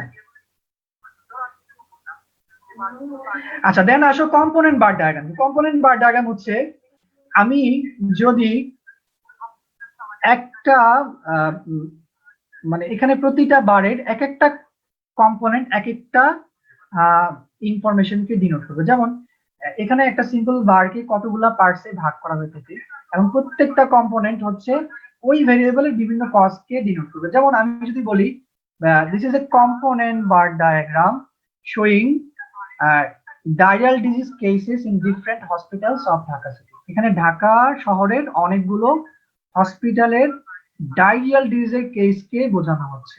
যেমন এটা যদি আমি বলি ঢাকা মেডিকেল কলেজের বেলায় যদি বলি, এখানে এই এই এক একটা কম্পোনেন্ট কিন্তু এক একটা কস্টকে ডিনোট করছে। যেমন এখানে 67টা হচ্ছে ফ্রিকোয়েন্সি, যেটা মিন করতেছে bacillary dysentery. 33 is the frequency, এটা হচ্ছে ওয়াটারি ডিসেন্ট্রিকে মিন করছে। আর 43 যেটা সেটা হচ্ছে অ্যামিবিক ডিসেন্ট্রিকে মিন করছে। এবং সেখানে আমি এখানে কিন্তু এই ডায়াগ্রাম দিয়ে কিন্তু আমি এখান থেকে পার্সেন্টেজ বলতে পারি। যেমন 67 যদি আমি ফ্রিকোয়েন্সি চিন্তা করি, এটা অ্যারাউন্ড মোর দেন 42% এর মতো ডায়াল ডিজিজের cause in case of DMC according to this diagram. So কি বললাম যে this is a multiple bar diagram, যেখানে মোর দেন ওয়ান বার থাকবে এবং প্রতিটা বার ডিফারেন্ট ভেরিয়েবল ইনফরমেশন দিবে। আর কম্পোনেন্ট বার ডায়াগ্রাম হচ্ছে একটা বারের ডিফারেন্ট কম্পোনেন্ট হচ্ছে ডিফারেন্ট ইনফরমেশনকে ডিনোট করবে। হ্যাঁ, এবং এখানে কিন্তু প্রত্যেকটা বারই কিন্তু অ্যাকচুয়ালি ডায়াল ডিজিজ কেসগুলোকে বলতেছে। হ্যাঁ, তবে এক একটা কম্পোনেন্ট কিন্তু ডায়াল ডিজিজের এক একটা কস্টকে ডিনোট করছে। So this is the component bar diagram. Okay, আচ্ছা এবার আসো হচ্ছে পাই ডায়াগ্রাম। পাই ডায়াগ্রাম হচ্ছে আমরা এটার মাধ্যমে কোয়ালিটেটিভ ডাটা প্রেজেন্ট করতে পারি। এখানে একটা সার্কেল থাকে এবং এই সার্কেলের বিভিন্ন পোর্শন হচ্ছে বিভিন্ন সাবডিভিশন হচ্ছে বিভিন্ন কম্পোনেন্টকে ডিনোট করে থাকে। যেমন এটা যদি আমরা একটা পাই ডায়াগ্রাম, এই ধরনের ডায়াগ্রাম তোমরা ক্রিকেট ম্যাচে দেখেছো সবাই। ধরো এটা যদি আমি বলি যে distribution of the runs of Shakib Al Hasan, সাকিবের স্কোরিং জোন গুলা যদি আমি দেখি, সে কোন রিজনে কত রান করছে, তার মানে দেখো এক একটা রিজন কিন্তু এক এক পার্সন কি ডিনোট করছে। হ্যাঁ, so this is A pi diagram, যেটার মাধ্যমে আমরা ডিস্ট্রিবিউশন অফ এ রান দেখাচ্ছি আর কি। ওকে, আচ্ছা যেটা তোমাদের আমি কিছুক্ষণ আগে বলছিলাম যে মাল্টিপল বার ডায়াগ্রামের সাথে একটু হিস্টোগ্রামের মিল আছে। হিস্টোগ্রামটা কি, এখানে আমরা মনে রাখবা হিস্টোগ্রামের মাধ্যমে কোয়ান্টিটেটিভ ডাটা প্রেজেন্ট করি। দ্যাট মিন যেই ডেটার মেজার করা যায় ওই ডেটাগুলো আমরা প্রেজেন্ট করতে পারি। হ্যাঁ, এবং এটাও কিন্তু one kind of vertical bar diagram. এখানে এক্স এক্সিসে থাকে ক্লাস ইন্টারভ্যাল এবং ওয়াই এক্সিসে থাকে হচ্ছে ফ্রিকোয়েন্সি। হ্যাঁ, এবং লেন্থটা ডিপেন্ড করবে হচ্ছে তোমার ফাইন্ডিংস এর উপরে অথবা ফ্রিকোয়েন্সির উপরে। ধরো এটা যদি একটা ফ্রিকোয়েন্সি, এটা যদি একটা হিস্টোগ্রাম হয়ে থাকে, যেখানে আমি এক্স এক্সিসে ক্লাস ইন্টারভ্যালটাকে দেখাচ্ছি এবং ওয়াই এক্সিসে আমি ফ্রিকোয়েন্সিটাকে দেখাচ্ছি। ধরো এই এক্স এক্সিসে আমি হচ্ছে এজ ইন্টারভ্যাল বা ক্লাস ইন্টারভ্যাল অফ এজ দেখাচ্ছি। 35 টু 50 ইয়ার্স এর মধ্যে কয়জন আছে? 4 জন আছে। 50 টু 65 এর মধ্যে কয়জন আছে? ধরো 2 জন আছে। 65 টু 80 এর মধ্যে কতজন আছে? সেটা হচ্ছে 8 জন আছে। হ্যাঁ, so this is A histogram. আচ্ছা, হিস্টোগ্রামের সাথে ফ্রিকোয়েন্সি পলিগনের কিন্তু মিল আছে। হ্যাঁ, ফ্রিকোয়েন্সি পলিগনটা কি? ফ্রিকোয়েন্সি পলিগন হচ্ছে তুমি যদি হিস্টোগ্রামের মিড পয়েন্ট গুলাকে যোগ করে দাও, হ্যাঁ, এবং সেক্ষেত্রে তুমি যদি একটা কার্ভ আঁকো, তাহলে কিন্তু সেটা ফ্রিকোয়েন্সি পলিগন হয়ে যাবে। আচ্ছা, this is A line diagram. এখানে কি দেখাচ্ছে? Score comparison of different teams in group stage matches. ধরো এখানে তিনটা লাইনের মাধ্যমে তিনটা ক্রিকেট টিমের রানের কম্পারিজন করা হচ্ছে। এই ধরনের লাইন ডায়াগ্রামে কিন্তু ক্রিকেট ম্যাচে ইউজ হয়, স্পেশালি যখন একটা টিম ফার্স্টে ব্যাটিং করে, তারপর কিন্তু সেকেন্ডে যখন আরেকটা টিম তোমার ব্যাটিং করে, তখন কিন্তু দুই দলের রানের কিন্তু এভাবে কম্পারিজন দেখানো হয় থাকে। হ্যাঁ, তো এখানে আমি যেটা দেখাচ্ছি সেটা হচ্ছে যে ম্যাচ বাই ম্যাচ বিভিন্ন টিমের রানের কম্পারিজন। যেমন ধরো এই ইয়েলো লাইন যেটা, সেটা হচ্ছে ধরো পাকিস্তানের রান জেনারেট করছে, আর রেড লাইন যেটা সেটা হচ্ছে বাংলাদেশের বিভিন্ন ম্যাচ ওয়াইজ স্কোর কম্পারিজন করছে। হ্যাঁ, and this one is for India. এটা একটা লাইন ডায়াগ্রাম, তোমাকে পরীক্ষার সময় বলবেন হয়তো স্যাররা যে এটা কি, তুমি বলবো লাইন ডায়াগ্রাম, সেখান থেকে তোমাকে হয়তো তোমার যে ভেরিয়েবল ইনফরমেশন দেওয়া থাকবে সেই ইনফরমেশন থেকে তোমাকে কোয়েশ্চেন জিজ্ঞেস করতে পারে। আচ্ছা, ওকে। এখন আসো scales of measurement. Scales of measurement বলতে কি কি বোঝায়? মেজারমেন্টের বিভিন্ন স্কেল আছে, যেমন nominal scale, ordinal scale, interval scale and ratio scale. Nominal scale বলতে বোঝায়, যেটা আমি বাই দিস টাইম অলরেডি বলে ফেলেছি তোমাদের, নমিনাল স্কেল মানে যে স্কেলের মাধ্যমে শুধু আমি কাউন্টিং করে স্কেলিং করব, সেটাকে বলবো আচ্ছা আমরা নমিনাল স্কেল। তার মানে নমিনাল স্কেলটা হচ্ছে ক্যাটাগরিক্যাল ভেরিয়েবলের বেলায় প্রযোজ্য। হ্যাঁ, যেমন আমি কারোর নামের মাধ্যমে অথবা ট্যাগ অথবা লেভেলের মাধ্যমে যদি আমি ডিস্টিংগুইশ করি বিভিন্ন ভেরিয়েবলকে, তখন সেটা হবে হচ্ছে নমিনাল স্কেল। হ্যাঁ, যেমন আমি বললাম একটা ট্রিটমেন্ট দেওয়া হয়েছে, সেই ট্রিটমেন্টটার আউটকাম কি হতে পারে। ধরো একটা ডিজিজের জন্য একটা তুমি ট্রিটমেন্ট দিয়েছো, সেই ট্রিটমেন্টের আউটকাম দুটো হতে পারে, একটা হতে পারে কিওর, আর একটা হতে পারে নট কিওর। আচ্ছা, ধরো তুমি বিভিন্ন হেলথ সার্ভিসের অ্যারেঞ্জমেন্ট করেছো, প্রাইমারি হেলথ কেয়ার সার্ভিস, তাহলে সেটার আউটকাম কি হতে পারে, either accessible or not accessible. This is nominal scale. আচ্ছা, অর্ডিনাল স্কেলটা কি? যে স্কেলে তুমি অর্ডারে ভাগ করতে পারো, বাই দিস আমরা কিন্তু বলে ফেলেছি। হ্যাঁ, যেমন তুমি যদি ডিহাইড্রেশনের স্ট্যাটাস মেজার করতে চাও, সেটা কিন্তু তুমি তিন ভাবে করতে পারো। যেমন ডিহাইড্রেশনের লেভেল কি হতে পারে, মাইল্ড হতে পারে, মডারেট হতে পারে, সিভিয়ার হতে পারে। তার মানে অর্ডিনাল স্কেলে এরকম একটা অর্ডারে ভাগ করা যাবে। এবং নমিনাল অর্ডিনাল দুইটাই হচ্ছে কোয়ালিটেটিভ ভেরিয়েবলের বেলায় প্রযোজ্য। আচ্ছা, এখন আসো ইন্টারভেল স্কেল। এটা একটু বুঝতে হবে, ইন্টারভেল স্কেল মানে কি? ইন্টারভেল স্কেল হচ্ছে যেখানে মেজারমেন্টটা জিরোর দুই সাইডে এক্সটেন্ড করতে পারে, সেটাকে আমরা বলি ইন্টারভেল স্কেল। এবং এখানে জিরো কিন্তু অ্যাবসলিউটলি জিরো না। So in case of interval scale, measurement can be extend in both side of the zero. তার মানে এখানে জিরো কিন্তু অ্যাবসলিউটলি জিরো না, এবং জিরোর একটা ভ্যালু আছে। যেমন আমি যদি বলি এই ঘরের রুম টেম্পারেচার কত, তাহলে তুমি যদি বলো -10 to 20°C, তার মানে রেঞ্জটা কি হবে? -10, -9, -8, -7, এভাবে 0, +1, +2, +3, +4, এভাবে +20 পর্যন্ত। তার মানে এখানে 0 ডিগ্রি বললে কিন্তু জিরোর একটা ভ্যালু আসবে। So this is interval scale. আচ্ছা, তাহলে রেশিও স্কেলটা কি? রেশিও স্কেল হচ্ছে যেখানে জিরো ইজ অ্যাবসলিউটলি জিরো, এখানে মানে নেগেটিভ কোনো ভ্যালু হওয়া সম্ভব না। যেমন আমি বলি, যদি তোমার বয়স কত, তুমি ধরো তুমি বললা 20 বছর বা 21 বছর, কারো এজ কি -10 হওয়া পসিবল না। So here zero is absolutely zero অথবা ট্রুলি জিরো, এবং এখানে মেজারমেন্ট হচ্ছে অনলি ওয়ান সাইডে এক্সটেন্ড হবে, জাস্ট পজিটিভ ওয়েতে এক্সটেন্ড হবে। এখানে যেরকম মাইনাসে এক্সটেন্ড হচ্ছিল ফ্রম জিরো টু লেফট সাইডে, ওই রেশিও স্কেলে কিন্তু সেটা হবে না। ওকে,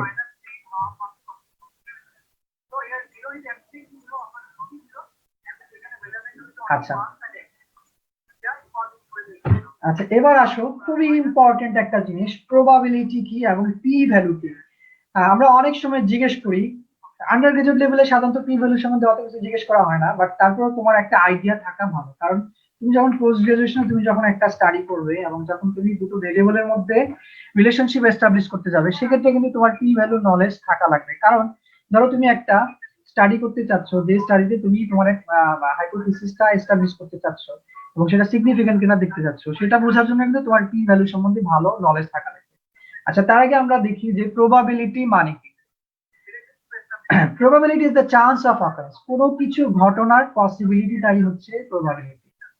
তাহলে আমরা ছোটবেলায় ম্যাথ করেছিলাম প্রবাবিলিটি অথবা সম্ভাব্যতা, তাহলে কোনো কিছু ঘটার যে পসিবিলিটি সেটাকে বলা হচ্ছে প্রবাবিলিটি।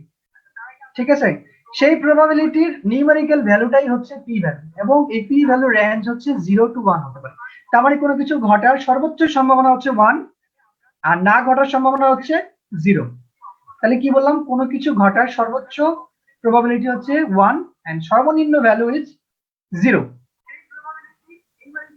ওকে, আমি যদি এক্সাম্পল দিই তাহলে তোমার কাছে একটু ক্লিয়ার হবে। যেমন আমি যদি বলি পি ভ্যালু ইজ 0, তার মানে no chance of the event, no chance of the event to occur, মানে ওই ইভেন্ট ঘটার কোনো পসিবিলিটি নাই। তার মানে আমি যখন পি ভ্যালু 0 বলবো, তার মানে কি ওই ইভেন্ট ঘটার কোনো পসিবিলিটি নাই। যেমন তোমরা সবাই জানো যে র্যাবিসের মর্টালিটি রেট হচ্ছে 100%। তার মানে আমি যদি বলি survival rate after rabies infection, সেটার প্রবাবিলিটি কত হবে? সেটার প্রবাবিলিটি 0 হবে, কারণ আমরা জানি র্যাবিসের মর্টালিটি রেট হচ্ছে 100%, কারণ র্যাবিস ইনফেক্টেড পারসন সাধারণত সার্ভাইভ করতে পারে না। So this 0 denoting that chance of occurrence of that particular event is 0। আচ্ছা, যখন আমি বললাম 1, p ভ্যালু ইজ 1, তার মানে হচ্ছে ওই ইভেন্ট ঘটার সম্ভাবনা হচ্ছে 100%। ঠিক আছে, যেমন ডেথ অফ হিউম্যান, আমাদের সবাইকে একদিন না একদিন মারা যেতে হবে। এখন আমি যদি বলি প্রবাবিলিটি অফ ডেথ, সেটা কিন্তু 100%, এবং সেটার পি ভ্যালু কত হবে? 1। আচ্ছা, ওকে। এখন আমি যদি বলি পি ভ্যালু সমান 0.5, সেটা মানে কি? মানে ওই ইভেন্টটা ঘটার সম্ভাবনা হচ্ছে 50%। যেমন যদি বার্থ হয়, তাহলে মেল বেবি হওয়ার প্রবাবিলিটি কত? সেটা হচ্ছে 50%। কেন? কারণ বেবি হয় মেল হবে, না হয় ফিমেল হবে। দ্যাটস ওয়াই আমি বলতে পারি যে মেল বেবি হওয়ার প্রবাবিলিটি হচ্ছে 0.5 অথবা 50%। ঠিক আছে, অথবা আমি সিমিলারলি যদি বলতে পারতাম যে বার্থ অফ ফিমেল বেবি, সেটাও কিন্তু 50% হতো। আচ্ছা, যদি বলি আমি পি ভ্যালু ইজ 0.05, এটা মানে হচ্ছে ওই ইভেন্টটা হওয়ার পসিবিলিটি হচ্ছে 5%। আচ্ছা, ওকে। আচ্ছা, আমি যদি একটা মানে প্রবাবিলিটি ডিস্ট্রিবিউশন দেখি, ধরো আমি নেক্সট ক্লাসে আমি বলবো যদি সুযোগ হয় যে পপুলেশন কি স্যাম্পল কি। তোমরা সবাই জানো পপুলেশন মানে এন্টায়ার গ্রুপটাই হচ্ছে পপুলেশন। ধরো আমি বাংলাদেশের সব ডক্টরের উপরে একটা স্টাডি করতে চাই, ঠিক আছে, তাহলে আমার স্টাডি পপুলেশন কারা হবে? All doctors of Bangladesh. ঠিক আছে, এখন এখন ধরো বাংলাদেশের ডক্টর আছে 90,000 প্লাস বা 1 লাখ, আমার পক্ষে এতজনের কাছ থেকে ডাটা নেওয়া পসিবল না। তাহলে আমি কি করলাম? ওখান থেকে কয়েকজনকে সিলেক্ট করলাম, সেটাই হচ্ছে আমার স্যাম্পল। তাহলে স্যাম্পল কি আর পপুলেশন কি? ভেরি ইম্পর্টেন্ট পরীক্ষার জন্য। Sample is a part of population which represent that particular population. মানে যদি বাংলাদেশের সকল ডক্টর তোমার স্টাডি পপুলেশন হয়ে থাকে, হ্যাঁ, তাহলে তোমার স্যাম্পলটাও কিন্তু ডক্টরদের মধ্য থেকে হতে হবে, এবং সেটা অবশ্যই বাংলাদেশের ডক্টর থেকে হতে হবে। ঠিক আছে, এবার আমি যে প্রসেসে সেই স্যাম্পলটা সিলেক্ট করবো সেই প্রসেসটাকে বলা হয় স্যাম্পলিং। হ্যাঁ, তাহলে পপুলেশন হচ্ছে এন্টায়ার গ্রুপ, স্যাম্পল হচ্ছে পার্ট অফ পপুলেশন, আর যেই প্রসেসে আমি সিলেক্ট করবো সেটাকে বলা হচ্ছে স্যাম্পলিং। আচ্ছা, এখন আসো, তুমি এই বাংলাদেশের তুমি 1000 জন ডক্টর নিলে বা সিলেক্ট করলে যে কোনো একটা স্যাম্পলিং প্রসেসের মাধ্যমে। আমি স্যাম্পলিং টেকনিক গুলো যখন বলবো তখন আরো ডিটেলস বলবো। তো সেখান থেকে তুমি একটা ক্লাস ইন্টারভেল করলে, কিসের এটা? এটা হচ্ছে systolic blood pressure. This class interval is for systolic blood pressure. তার মানে 100 থেকে 110 ব্লাড মানে মিলিমিটার অফ মার্কারির মধ্যে কতজন আছে? 50 জন আছে। 110 থেকে 120 জনের মধ্যে আছে 200 জন। 120 থেকে 130 জনের মধ্যে আছে 500 জন। 130 থেকে 140 জনের মধ্যে আছে 200 জন। আর 140 থেকে 50 জনের মধ্যে আছে হচ্ছে তোমার 50 জন। এখন আমি আমার এই ভ্যালু গুলাকে যদি আমি একটা কার্ভে প্লট করি, তাহলে এরকম ধরো আমি একটা হিস্টোগ্রাম প্লট করলাম, তাহলে এরকম একটা ডিস্ট্রিবিউশন পাবে। তার মানে this is the probability distribution of systolic blood pressure among 1000 Bangladeshi doctors. ঠিক আছে, আচ্ছা, আমি যখন নেক্সট ক্লাসে নরমাল ডিস্ট্রিবিউশন করবো তখন আরো ডিটেলস বলবো। তুমি যদি মিড পয়েন্ট গুলাকে যদি যোগ করা যাও, তাহলে এরকম একটা বেল শেপ কার্ভ পাওয়া যাবে। এরকম একটা বেল শেপ কার্ভ পাওয়া যাবে যদি আমি পয়েন্ট গুলাকে যোগ করে দিই, এরকম একটা বেল শেপ কার্ভ পাওয়া যাবে। তার মানে this this data is normally distributed. হ্যাঁ, নরমাল ডিস্ট্রিবিউশন কার্ভের কিছু ক্রাইটেরিয়া আছে, যেমন this is the mid point of A normal distribution. তার মানে এই মিড পয়েন্টের দুপাশে হচ্ছে ইকুয়াল থাকবে, এদিকে 50% থাকবে, এদিকে 50% ভ্যালু থাকবে। তার মানে আমি সবগুলা ভ্যালু প্লট করলে যদি এরকম একটা বেল শেপ কার্ভ পাওয়া যায়, তখন আমি বলবো যে this data is normally distributed. হ্যাঁ, এবং এটা বেল শেপ হয়ে থাকে, এটার মিড পয়েন্টে হচ্ছে তোমার এখানে মিন মিডিয়ান মোড সবগুলাই কোইনসাইড করে থাকে। আমি যখন সেন্ট্রাল টেন্ডেন্সি বলবো তখন আরো ডিটেলস বলবো। হ্যাঁ, তার মানে আমি একটা হিস্টোগ্রামের মাধ্যমে বাংলাদেশের 1000 ডক্টরের সিস্টোলিক ব্লাড প্রেশার দেখালাম।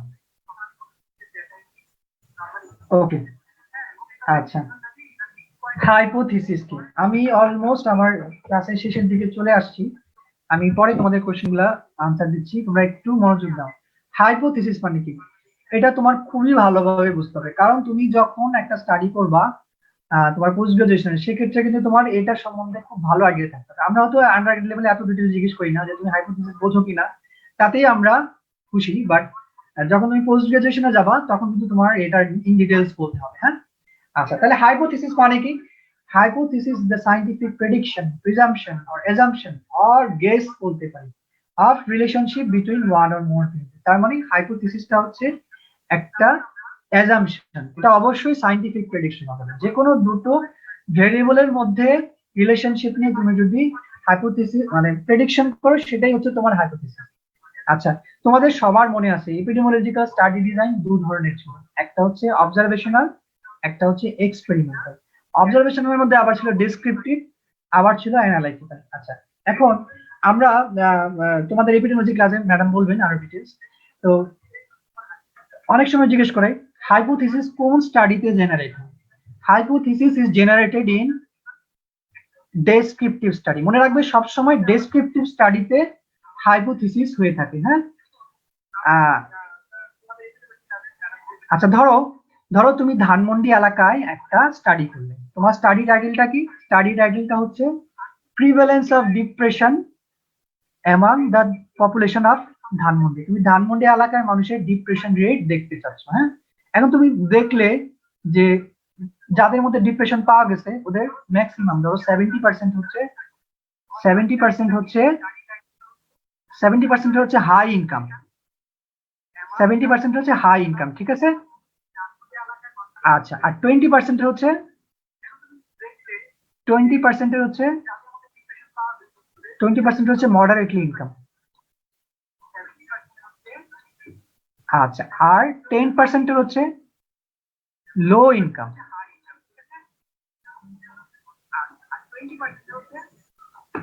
আচ্ছা, তার মানে তোমার স্টাডিটা কি ছিল? তুমি ধানমন্ডি এলাকার পপুলেশনের মধ্যে ডিপ্রেশন লেভেল দেখতেছো এবং দেখলা যে যাদের টাকা পয়সা বেশি ওরাই বেশিরভাগ ডিপ্রেস, এবং সেটা কত? 70%।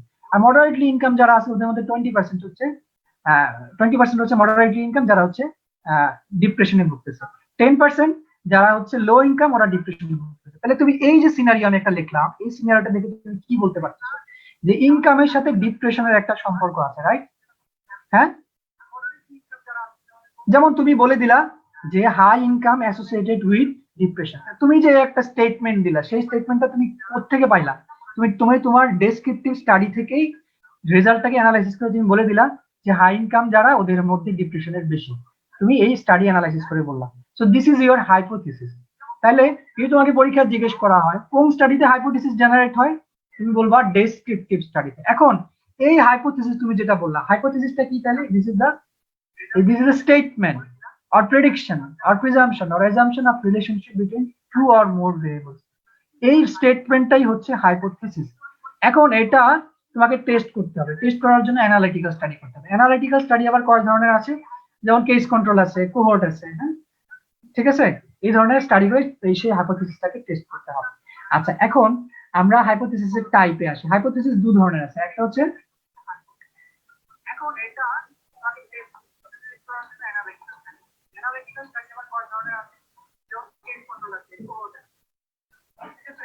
আচ্ছা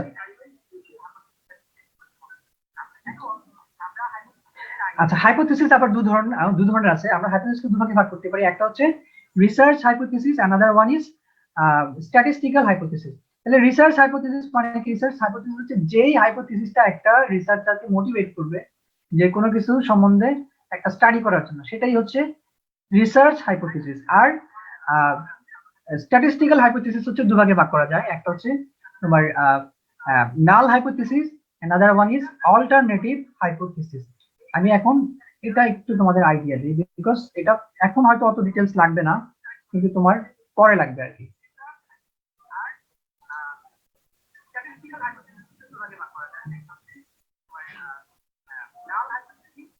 ওকে, আচ্ছা, তাহলে নাল হাইপোথিসিস মানে কি? This is the hypothesis of difference. একটু মনোযোগ দাও, এটা একটু মানে বোঝার জিনিস, বাট একটু জটিল লাগতে পারে তোমাদের কাছে। যে হাইপোথিসিসে কোনো ডিফারেন্স নাই সেটাকে বলা হয় নাল হাইপোথিসিস, আর যে হাইপোথিসিসে দুটো ভেরিয়েবলের মধ্যে ডিফারেন্স আছে সেটাকে বলা হয় হাইপোথিসিস। আচ্ছা, এখন আমি আমার স্টাডি থেকে যদি বলি যে তুমি প্রমাণ করতে চাচ্ছ ইনকামের সাথে ডিপ্রেশনের সম্পর্ক আছে, that means high income causes depression, that is your hypothesis. তুমি সেটা এস্টাবলিশ করতে চাচ্ছ, তাই তো? সেটা হচ্ছে তোমার অল্টারনেটিভ হাইপোথিসিস। আচ্ছা, তোমরা জানো যে কিছুদিন আগে আমাদের একজন প্রফেসর স্যার তিনি বলছিলেন যে ইথানল ইনহেলেশন করলে হচ্ছে করোনার সিমটমস রিলিফ হয়। তো দ্যাট ইজ হিজ হাইপোথিসিস। তিনি সেটা অ্যাজাম্পশন করছেন যে ইথানল ইনহেলেশনের সাথে এই করোনা সিমটম রিলিফের সম্পর্ক আছে, অথবা ethanol inhalation reliefs corona symptoms. তার মানে রিসার্চার অলওয়েজ চাবে যে হচ্ছে নাল হাইপোথিসিসকে রিজেক্ট করতে এবং অল্টারনেটিভ হাইপোথিসিসকে একসেপ্ট করাতে, তার রিসার্চ ফাইন্ডিংসটাকে সে এস্টাবলিশ করার জন্য। তার মানে নাল হাইপোথিসিস হচ্ছে অল্টারনেটিভ হাইপোথিসিসের উল্টা, মানে তুমি যেটা এস্টাবলিশ করতে চাচ্ছ নাল হাইপোথিসিস হচ্ছে সেটার অপোজিটটাই হচ্ছে নাল হাইপোথিসিস। ঠিক আছে? আচ্ছা, তাহলে আমি আমি আমার স্টাডিতে আবার ফিরে আসি। তোমার স্টাডিতে তুমি কি প্রেডিক্ট করলা? হাই ইনকামের সাথে ডিপ্রেশনের সম্পর্ক আছে, তাই তো? হ্যাঁ, তাহলে নাল হাইপোথিসিস বলবে হাই ইনকামের সাথে ডিপ্রেশনের কোনো সম্পর্ক নাই। তাহলে what is your null hypothesis? High income don't causes depression. আর অল্টারনেটিভ হাইপোথিসিস কি? হাই ইনকাম কজেস ডিপ্রেশন, তুমি যেটাকে এস্টাবলিশ করাতে চাচ্ছ। ঠিক আছে? আচ্ছা, এখন তুমি যদি কোনো হাইপোথিসিস টেস্ট করতে চাও তাহলে প্রথমে তোমাকে এরকম একটা হাইপোথিসিস নাল হাইপোথিসিস স্টেটমেন্ট আকারে লিখতে হবে। যেমন আমি যদি বলি আমার নাল হাইপোথিসিস কি, high income doesn't causes depression, তাহলে অল্টারনেটিভ হাইপোথিসিস কি, হাই ইনকাম কজেস ডিপ্রেশন। ঠিক আছে? তারপর তোমাকে বিভিন্ন স্ট্যাটিস্টিক্যাল টেস্ট আছে অ্যাকর্ডিং টু ডেটা, কোয়ালিটেটিভ ভেরিয়েবলের জন্য এক ধরনের টেস্ট অথবা কোয়ান্টিটেটিভ ভেরিয়েবলের জন্য এক ধরনের টেস্ট আছে, এগুলো আমি ডিটেলস অত বলবো না, পরে বলবো তোমাদের যদি সুযোগ হয়। এবং সেক্ষেত্রে তোমাকে ওই টেস্ট করে পি ভ্যালুটা এস্টাবলিশ করতে হবে। এখন রিমেম্বার, পি ভ্যালু যদি পয়েন্ট, এই জিনিসটা এক্সপ্রেস পার্টনে বেশ কয়েকবার আসছে, পি ভ্যালু যদি 0.051 এর কম হয়, 0.05 এর কম হয়, তাহলে দ্যাট ইজ স্ট্যাটিস্টিক্যালি সিগনিফিক্যান্ট। এখানে কিন্তু একটু কনফিউশন হয়। নরমালি সিগনিফিক্যান্ট মানে বোঝায় যে বিগ বা ইম্পর্টেন্ট, কিন্তু আমি যখন স্ট্যাটিস্টিক্যালি সিগনিফিক্যান্ট বলবো সেক্ষেত্রে হচ্ছে পি ভ্যালু যদি 0.05 এর কম হয় সেটাকে আমরা বলবো স্ট্যাটিস্টিক্যালি সিগনিফিক্যান্ট, এবং সেক্ষেত্রে হচ্ছে নাল হাইপোথিসিস রিজেক্টেড হয়ে যাবে। তার মানে মানে নাল হাইপোথিসিস মানে তুমি যেটা এস্টাবলিশ করতে চাচ্ছ সেটার উল্টা। তার মানে high income doesn't cause depression. ঠিক আছে? সেটা রিজেক্টেড হয়ে গেল। আর পি ভ্যালু যদি 0.05 এর বেশি হয় তার মানে অল্টারনেটিভ হাইপোথিসিস সেটা অ্যাকসেপ্টেড হবে। তার মানে একজন রিসার্চার অলওয়েজ চায় যে নাল হাইপোথিসিসকে রিজেক্টেড করাতে এবং অল্টারনেটিভ হাইপোথিসিসকে অ্যাকসেপ্ট করাতে। এখন 0.05 এর চেয়ে যত কম হবে নাল হাইপোথিসিস তত বেশি রিজেক্টেড হবে, আর 0.05 এর চেয়ে বেশি হলে এই অ্যাকসেপ্টেড হওয়ার সম্ভাবনা তত বেড়ে যাবে। ঠিক আছে? একটু কঠিন লাগবে তোমাদের কাছে, তুমি জাস্ট একটু মনে রাখো যে পি হলো 0.05 এর কম হলে সেটা সিগনিফিকেন্ট, এবং এটা মানে হচ্ছে নাল হাইপোথিসিস রিজেক্টেড হওয়া। আর পি হলো 0.05 এর বেশি হওয়া মানে হচ্ছে অল্টারনেটিভ হাইপোথিসিস অ্যাকসেপ্টেড হওয়া। হ্যাঁ, এখন তুমি হয়তো রিসার্চার হিসেবে চাচ্ছ যে অল্টারনেটিভ হাইপোথিসিস থেকে তুমি অ্যাকসেপ্ট করাবা, নাল হাইপোথিসিস রিজেক্টেড করাবা। হ্যাঁ, তাইলেই তোমার তোমার যে থিওরি সেটা এস্টাবলিশ হয়ে যাবে, কিন্তু সবসময় নাও হতে পারে। দেখা গেলো যে স্ট্যাটিস্টিক্যালি নাল হাইপোথিসিস অ্যাকসেপ্টেড হলো, তখন কিন্তু তোমার স্টাডিটা আর টিকলো না। ঠিক আছে? আচ্ছা, এখন আসো, এখন এই হাইপোথিসিস টেস্ট করতে যাই কিন্তু এরর হতে পারে। হ্যাঁ, তুমি যদি ইনকারেক্টলি জোর করে মনে করো তুমি নাল হাইপোথিসিস রিজেক্ট করা, যেখানে নাল হাইপোথিসিস রিজেকশন হচ্ছে না, তখন সেটাকে আমরা বলি টাইপ 1 এরর। আর যদি তুমি ইনকারেক্টলি নাল হাইপোথিসিসকে অ্যাকসেপ্ট করো তখন সেটা হবে টাইপ 2 এরর। টাইপ 1 এররের আরেকটা নাম হচ্ছে আলফা, আর টাইপ 2 এররের আরেকটা নাম হচ্ছে বিটা। এটা আন্ডারগ্রেড লেভেলে এত বেশি লাগে না, বাট পার্ট 1 পরীক্ষায় অনেকবার আসছে, এজন্য এটা আমি একটু শর্ট করে লিখেছি আর কি। আচ্ছা, যদি ফলস পজিটিভ হয় সেক্ষেত্রে টাইপ 1 এরর হবে, আর যদি ফলস নেগেটিভ হয় তাহলে টাইপ 2 এরর হবে। আচ্ছা, আমি যদি এই অ্যানালজিটা দেখি তাহলে তোমাদের একটু বুঝতে সুবিধা হবে। হ্যাঁ, আচ্ছা, ওকে।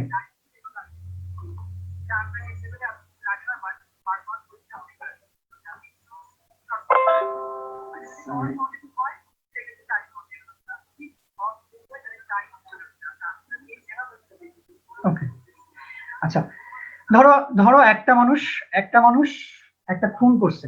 হ্যাঁ, একটা মানুষ একটা খুন করছে, ধরো সে ফর এক্সাম্পল একটা মানুষ একটা ক্রাইম করেছে বা খুন করেছে, রাইট? আচ্ছা, এখন সেই খুনের দায়ে অ্যাকিউজড বা অভিযুক্ত, একটু মনোযোগ দিয়ে খেয়াল করো, সেই খুনের দায়ে সে অভিযুক্ত। হ্যাঁ, সে ওটার জন্য সে গিলটি হতে পারে আবার নাও হতে পারে। আচ্ছা, তাহলে নাল হাইপোথিসিসটা কি হবে? নাল হাইপোথিসিসটা হবে যে সে খুন করেনি, রাইট? আর অল্টারনেটিভ হাইপোথিসিসটা হবে সে খুন করছে, রাইট? এখন যে বিচারক সে কিন্তু এটা জাজ করবে, সে বিভিন্ন তথ্য প্রমাণ বা বিভিন্ন সাক্ষ্য তথ্য প্রমাণের ভিত্তিতে সে এই জাজমেন্ট করবে। জাজমেন্ট করে সে ডিসিশন নেবে। ডিসিশন নিয়ে কি করবে? হয় সে তাকে পানিশমেন্ট দিবে, না হয় পানিশমেন্ট দিবে না। এখন যদি পানিশমেন্ট দেয় তার মানে কি? তার মানে নাল হাইপোথিসিস রিজেক্টেড হয়ে গেল। তাহলে নাল হাইপোথিসিস ছিল কি? সে খুন করে নাই বা সে দোষ করে নাই, তাই তো? আর অল্টারনেটিভ হাইপোথিসিস ছিল সে দোষ করছে, এই জন্য সে পানিশমেন্ট পাইছে, তাই তো? আচ্ছা, এখন এই নাল হাইপোথিসিসটা যদি যদি ইনকারেক্টলি রিজেক্টেড হয়, তখন সেটাকে আমরা বলবো টাইপ 1 এরর। মানে সে বিনা দোষে অপরাধী। অনেক সময় আমরা বাংলা সিনেমায় দেখি না, প্রায় সময় জসিমের জেল হয়ে যায়, সে হয়তো কোনো দোষ করে নাই, মিথ্যা সাক্ষ্য দিয়ে তার জেল হয়ে গেছে। মানে এখানে কিন্তু নাল হাইপোথিসিস রিজেক্টেড হয়েছে, বাট সেটা ইনকারেক্টলি রিজেক্টেড হয়েছে, সেটাকে আমরা বলি টাইপ 1 এরর। আর টাইপ 2 এররটা কি? যদি ইনকারেক্ট অ্যাকসেপ্টেন্স হয়, মানে একটা মানুষ আসলে অপরাধ করছে কিন্তু সে খুব পাওয়ারফুল হওয়ার কারণে সে এই মামলা মোকদ্দমা জিতে নিয়েছে, জিতে সে বেকসুর খালাস পেয়ে গেছে। তার মানে সে যে দোষী হয়ে ছাড়া পেয়ে গেল, সেটা কিন্তু টাইপ 2 এরর। আমি বুঝতেছি না তোমরা বুঝতে পারতেছো কিনা।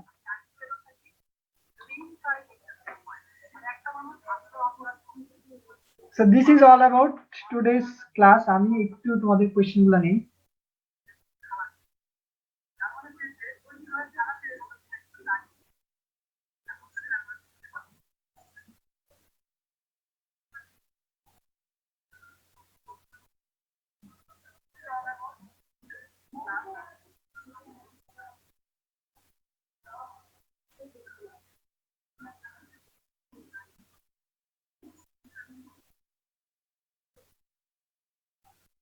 আচ্ছা, একজন কোয়েশ্চেন করছে সাব্বির, আমরা যেটা এস্টিমেট করতে যাব সেটার কাউন্টটাই নাল।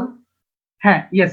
ধরো ধরো তুমি একটা স্টাডি করতে চাচ্ছ, স্মোকিং এর সাথে লাং ক্যান্সারের সম্পর্ক দিতে চাচ্ছ, হ্যাঁ?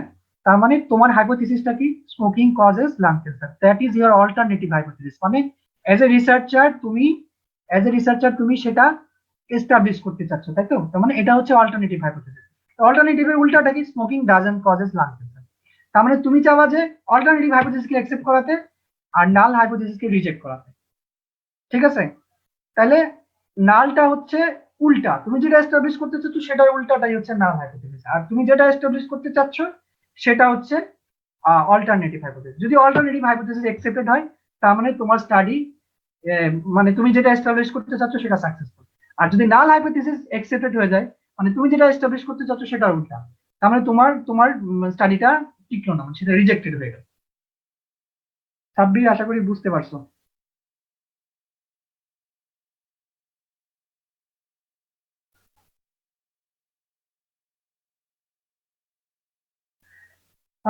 আমি সহজভাবে বলার চেষ্টা করছি, আমি জানি না আসলে কতটুকু তোমাদের আইডিয়া ক্লিয়ার হয়েছে। এই জিনিসগুলো কিন্তু তোমাদের ভাইভাতে ইনভেরিয়াবলি জিজ্ঞেস করা হবে, এবং যখন তোমার পরীক্ষার রিপোর্টটা তুমি এই সার্ভে রিপোর্টটা নিয়ে যাবে, তখনই কিন্তু তোমাকে এই এই মানে স্যাররা আহ, হয়তো বলবে যে এটা কিসের ছবি। তোমাকে বলতে হবে this is a multiple bar diagram, অথবা এটা একটা সিম্পল বার ডায়াগ্রাম, হ্যাঁ? অথবা তোমার এই বার ডায়াগ্রামে যেই মানে কোন একটা ভেরিয়েবলের যে বৈশিষ্ট্যগুলো থাকবে সেই অনুযায়ী তোমাকে কোয়েশ্চেন করতে পারে। অথবা তোমাকে একটা পাই ডায়াগ্রামের ছবি দেখাবে, বলবে যে এটা কিসের ছবি, তোমাকে বলতে হবে যে পাই ডায়াগ্রাম। অথবা তোমাকে বলবে যে একটা টেবিলের কি কি পার্টস আছে, সেখান থেকে তোমাকে টেবিলের পার্টস গুলা হয়তো বলতে হবে। তারপর হচ্ছে একটা লাইন ডায়াগ্রামের ছবি হয়তো জিজ্ঞেস করতে পারে, হ্যাঁ? আর ভেরিয়েবল কি বোঝো কিনা, অথবা এইভাবে জিজ্ঞেস করতে পারে যে তোমার স্টাডিতে কি কি ভেরিয়েবল আছে, তোমার স্টাডিতে তুমি কি কি ভেরিয়েবল ইউজ করছো সেগুলা বলতে হবে, হ্যাঁ? অথবা তোমাকে জিজ্ঞেস করতে পারে যে তুমি একটা ভেরিয়েবল জাস্টিফাই করো, তুমি নিজেকে একজন ভেরিয়েবল হিসেবে জাস্টিফাই করো। অথবা তোমাকে জিজ্ঞেস করতে পারে যে এই রুমের মধ্যে কি কি ভেরিয়েবল আছে বলো, ঠিক আছে? আর তোমার ডেটা কি, ডেটা ক্লাসিফিকেশন কি। তো এই ছিল আজকে আমার ক্লাস। আশা করি সবাই কিছুটা হলেও বেনিফিটেড হয়েছো। আহ সবার জন্য অনেক শুভকামনা। আহ পড়াশোনা করো একটু ভালোভাবে, কারণ প্রফ একটা সময় হবে অবশ্যই, এবং প্রফে কিন্তু তোমাকে এই জিনিসগুলো পাঠতে হবে। তো আজকের মতো এখানেই শেষ করছি, ধন্যবাদ সবাইকে।